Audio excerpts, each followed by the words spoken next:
Welcome to our channel. Today we how to authenticate with Google Cloud Console using MFA and security keys. Detailed guide step by step clearly. To authenticate with Google Cloud Console using multi-factor authentication and security keys, first, ensure you have a Google Cloud account. Next, log into your Google Cloud Console at console.cloud.google.com. Once logged in, navigate to the security section of your Google account settings. Here, you will find the option to set up multi-factor authentication. Click on the option to start the two-step verification process. You may need to enter your login credentials again for security purposes.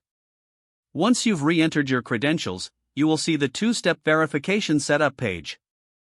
Choose the method of authentication you'd like to use, either an authenticator app or your security key.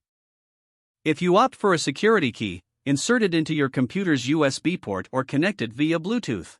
Follow the prompts to register the security key. Once registered, you will be taken back to the two-step verification setup page. Here, you can also add backup methods, such as a mobile number or backup codes. Make sure to complete this step to enhance your account's security. After setting up multi-factor authentication, navigate back to the Google Cloud Console. Log out and attempt to log back in to test your new security settings. Upon entering your password, you will be prompted for your second factor. If you are using a security key, insert it when prompted. Follow any additional instructions provided by the console. Once your authentication is successful, you will gain access to your Google Cloud Console. By following these steps, your account will have an added layer of security through multi-factor authentication and security keys. Remember to regularly review your security settings for optimal protection. If the page does not load, refresh the browser or try again in a private or incognito window. Make sure you are using the correct email address, then retype it carefully to avoid small typos. If your password is not accepted, use the reset option and create a new strong password you can remember.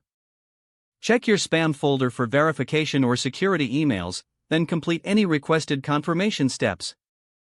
Enable two-factor authentication if available to improve account security and reduce After signing in, review your profile details so your contact information and settings are accurate and current. If you see an error message, note it down and try again after restarting your device and internet connection. Don't forget to like this video and subscribe to our channel for more step-by-step tech guides.